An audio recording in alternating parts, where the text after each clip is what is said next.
नहीं, मेवात में पिछले 10 सालों में आप इसका इतिहास उठा के देखेंगे तो जब भारतीय जनता पार्टी की और मोदी जी की सरकार ने पिछले 10 साल का कार्यकाल उठाकर देखिए, कितना पैसा, कितना डेवलपमेंट का काम, इतने रोजगार के काम, कितनी कनेक्टिविटी के काम या रेलवे लाइन के काम भारतीय जनता पार्टी की हमारी सरकार ने किए हैं।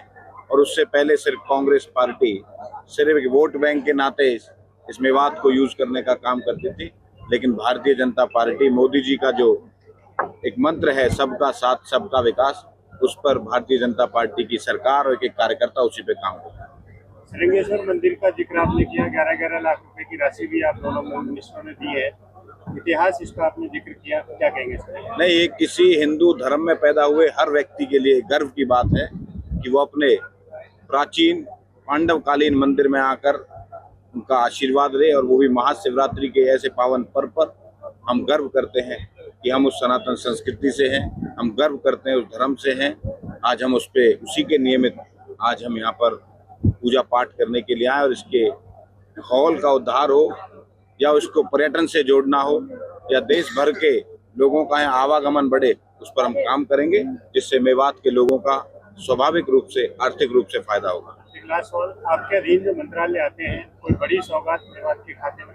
जल्दी ही इसकी कोई, अगर मेवात के लोग खेल के क्षेत्र में आगे आना चाहते हैं, उसमें अगर वो स्टेडियम्स की मांग हो या स्किल के माध्यम से रोजगार के कोई आयाम खोलने हो, तो मैं यहाँ के लोगों को आमंत्रित करता हूँ, यहाँ के युवाओं को आमंत्रित करता हूँ, वो खुले मन से मेरे साथ चर्चा करें। मैं उनके स्किल सेंटर से लेकर खेल तक की व्यवस्था के लिए काम करेंगे। धन्यवाद।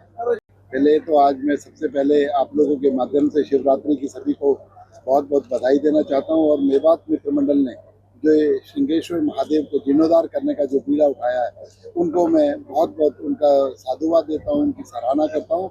और मेवात की डेमोग्राफी के लिए और मेवात को डेवलप करने के लिए एक इंडस्ट्रियल पार्क और नया इंडस्ट्रीज नई डेवलप होनी चाहिए। ये बिल्कुल चिंता सही है मेवात के लोगों की।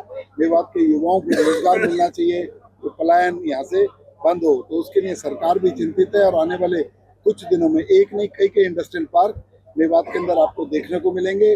और धर्मादा बोर्ड की बात की, टूरिज्म को डेवलप करने की बात की, जिस तरीके से लोगों का आवागमन यहाँ पर बढ़ सके, तो वो सब काम के लिए भी सरकार उस पर बिल्कुल सीरियस है। और उस पर आपको आगे आने वाले दिनों में कुछ ना कुछ काम होता हुआ दिखने लगेगा। विपुल जी और गौरव गौतम जी, भारी लुहू जिला हरियाणा में सबसे पिछड़ा जिला है, क्या भरोसा यहाँ के लोगों को देना चाहते हैं? यहाँ के लोगों को भरोसा देना चाहूँगा, जब 2014 से आज तक चाहे केंद्र में भारतीय जनता पार्टी की सरकार हो, प्रदेश में भारतीय जनता पार्टी की सरकार हो, प्रधानमंत्री जी ने स्वयं जो मेवात जिले को एक पिछड़ा जिला चुनकर उसे आगे उसका डेवलप करने का काम किया। और आपने देखा 10 सालों में मेवात की कनेक्टिविटी हो, मेवात की डेवलपमेंट हो, पिछले 60 साल में जो कभी काम नहीं हुआ वो मेवात के अंदर अब हुआ है।